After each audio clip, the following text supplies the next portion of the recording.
Hello everyone, good morning. তোমরা সবাই কেমন আছো? আশা করছি ভালো আছো। আমিও ভালো আছি। আর দেখো, আজ অনেক দিন পরে একটা ভিডিও নিয়ে চলে এসেছি। আমি যাচ্ছি এখন পড়তে। এখন বাজে সকাল 9টা। তো এই দেখো, আমি বেরিয়ে পড়েছি। আর জানোই তো, যেখানেই যাই বাবাই আমাকে দিয়ে আসে আর বাবাই আমাকে নিয়ে আসে। তো আজকেও তাই হচ্ছে, বাবাই আমাকে দিয়ে আসছে, আবার বাবা দাঁড়িয়ে থেকে আমাকে নিয়ে আসবে। তো চলো পড়তে যাই। আর পড়ার ওখানে গিয়ে না একদম ভিডিও করতে পারিনি, কারণ আমি একটু লেট হয়ে গিয়েছিলাম।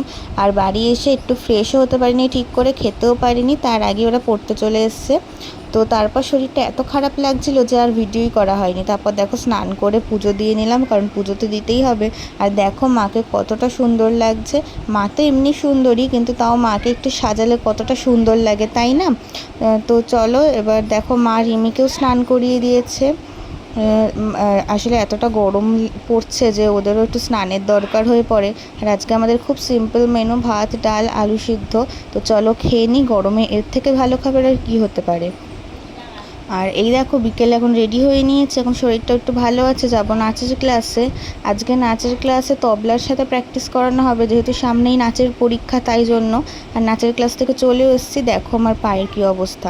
একজন নৃত্যশিল্পীকে তো মঞ্চে সবাই দেখে হাসি মুখে, কিন্তু হাসি মুখের পেছনে যে কতটা কষ্ট লুকিয়ে থাকে সেটা একমাত্র একজন নৃত্যশিল্পী জানে। এত পায়ের ছাল উঠে ভীষণভাবে খারাপ অবস্থা। হ্যাঁ, এখন দেখি কি করি।